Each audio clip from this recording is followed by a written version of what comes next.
Hey guys, Travis Daggett, Forefront Enterprises. Want to talk about conversation that came after the county tax sale. Went to that just recently in Lane County, Eugene, Oregon.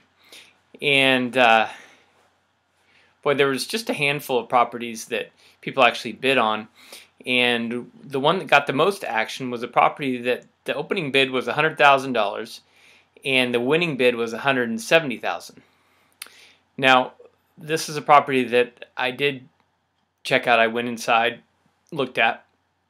It was originally it was a 2-1 and had been upgraded, if you want to call it that, to a 5-1. So there was an upstairs that had been added, and 3 bedrooms were added upstairs.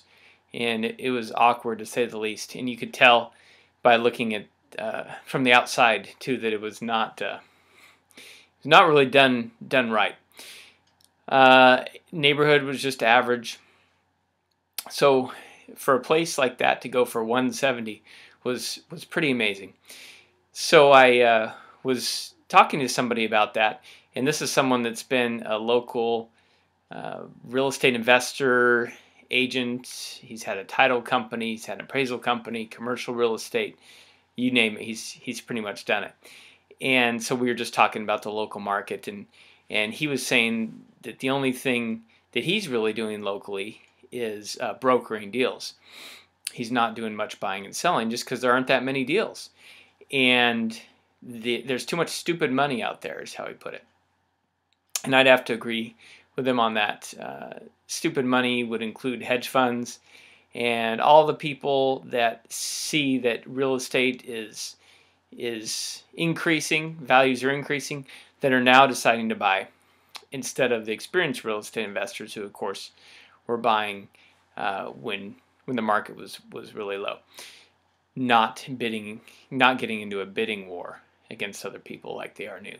Now, that's not how most real estate investors get deals, not by going to highest and best offer situations against other investors. So one of the things that we talked about was risk and how to mitigate risk, how to control risk.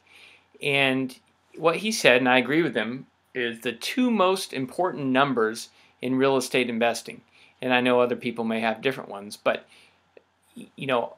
we're doing most of our investing out of state, in a few different states. And I asked him about risk and mistakes he's made, and he said that the 2 most important numbers are, number 1, the ARV, the after repaired value of the house that you're looking at. You could also call it maybe the retail the retail value or the market value. But that value is so important, and that's why it's so important to have someone that knows the local market inside and out to give you, to the best of their ability, that value. So whether you're buying locally and you're actually looking at the property, maybe you're that expert or you have an expert. It really doesn't matter if it's local or if it's across the country. You still need that expert.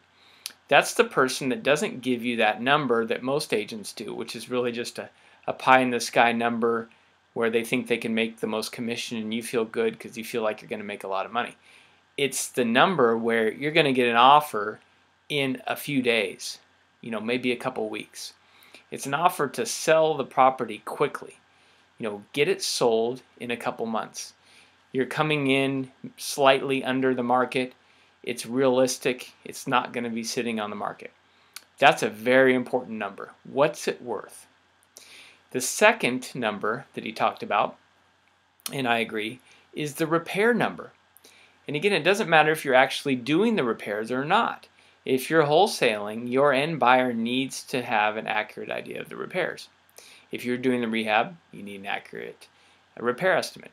How much is it going to cost to get it fixed up and either rent ready or retail ready? And this is so important because it doesn't mean the best house in the whole neighborhood necessarily. You can over rehab and end up spending thousands or tens of thousands of dollars that don't end up getting you any more when you sell the house. And I've made this mistake. I know a lot of other investors have made this mistake, spending more money and thinking that it's going to result in more profit in the end, that it's going to actually increase the ARV, and it doesn't. That's a nightmare. So probably a different person than the local market expert, who usually is an agent, but a rehabber, a contractor, someone who can tell you this is what it's going to cost to get this property ready to sell to the market or the buyer that you want to sell to. This is how much it's going to cost, not more, not less. We're not going to put granite countertops in a rental, and it can really give you an accurate number. That's how you buy right. If you have those two numbers, you can really figure everything else out on those. If you don't have those two numbers, you really don't have anything.